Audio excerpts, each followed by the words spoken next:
Now it's jazz. The place is roaring. All beautiful girls in there. One mad brunette at the bar, drunk with her boys.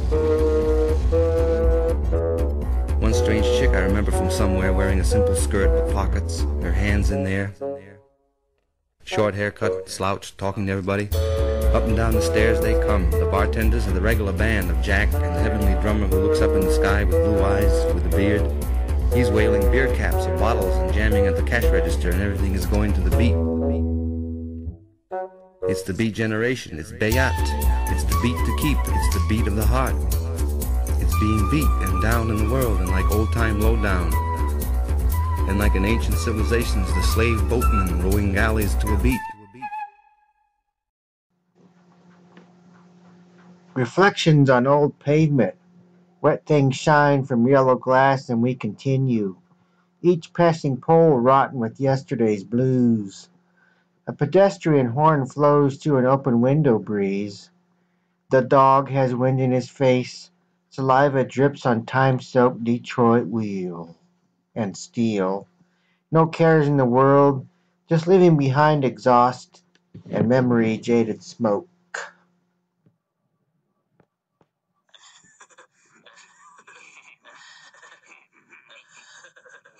Kind of take a couple of things to talk about here later. I just haven't decided what yet.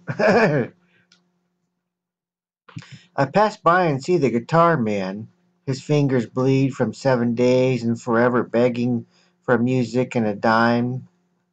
Most of my time is spent watching the cheap paper cup held down on cement filled with copper dreams taste. Maybe one of these days I'll join him playing my spoons. A dazzle of TV dinners and Elvis dead on the shit big hole mansion. One can only dream of fame.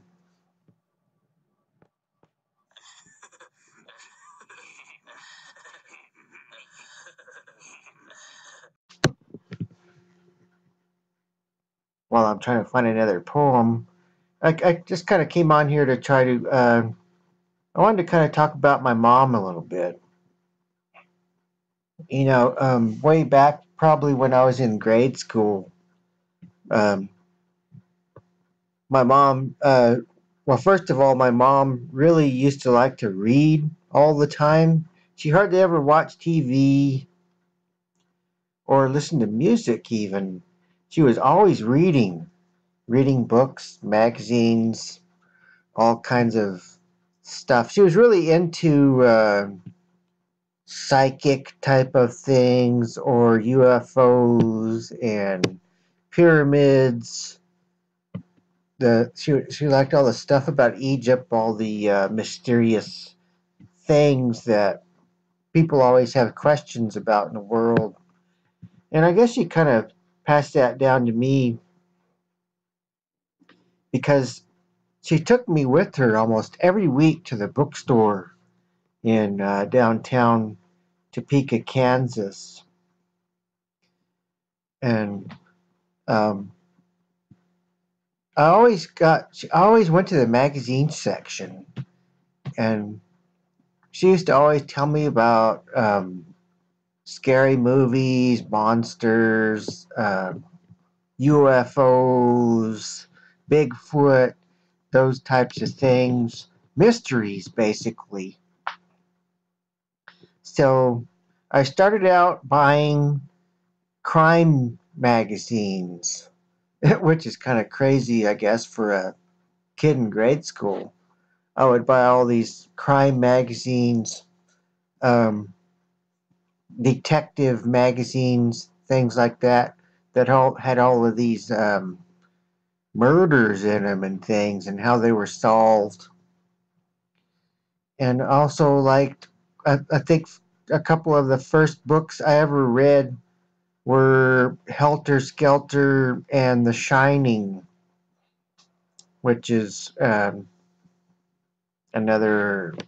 Now that I think about it, I probably shouldn't have been reading those at that age, but she would let me pretty much get whatever books or magazines that I wanted, and some of the other magazines were Famous Monsters and comic books like Conan the Barbarian, things like that that were probably more for adults at the time. I didn't really care for children's books and things. I guess at an early age I wanted to know what the hell was really going on in the world. Anyway, I remember one of our trips downtown to the bookstore. I can't recall the name of the bookstore, but my mom got hit in the head by a piece of coal that came flying down from the sky mysteriously. Hit her in the head, and her forehead was bleeding, and we had to call the cops and the ambulance, all kinds of stuff. It turns out there were two kids had somehow gotten on top of the building where the bookstore is at, and they decided to throw down pieces of tar off the top of the bookstore, and one of them hit my mom in the head, and the police found the kids, and they called the cops, and they were probably going to send the kids to the juvenile detention center somewhere, but my mom, she wouldn't do it. She just she said to let the kids go and for the parents to give them a good talking to, which is just kind of how my mom was. Kind of give them a what do you call it? A life's lesson to a scare tactic, or they send them to prisons nowadays just to get them scared straight. That's what it's called. I was trying to think of that. I couldn't remember. But anyway, that's how I got into reading, and I'm not really sure if it's how I started writing things down. I just know that I like to read a lot back in my younger days, and my mom's the one that um, got me started on that. And here's another little poem. Sometimes late at night I think about her in 1964 rambles. A small red plastic tail light breaks along a cracked highway. I look behind and see kind blue eyes hidden inside puffy white fumes for a million miles crumbled. A distant mist smiles ahead of lights and fabrications molded from two of us clay rumble into us on classic chrome.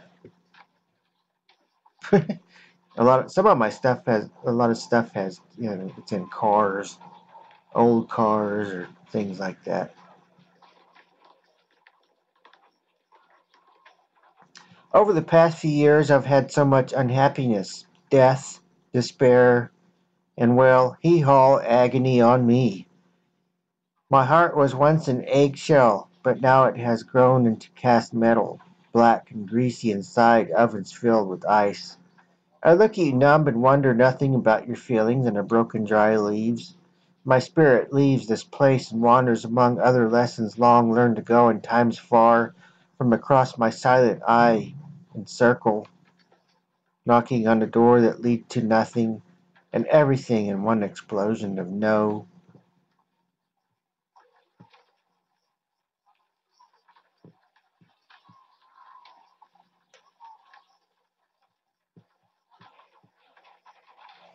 Do you remember back in the day, falling sun up, down moon among the tall trees? We talked of times bright painting swirling dreams and two lost souls mingle into one being, tasting each bead of sweat, soft and warm comfort of home. That was us together, flowing into everything, being into being, nothing else. And that's it for now. I just thought I'd come on and share a few poems and talk about my mom's time I spent at the bookstore with her.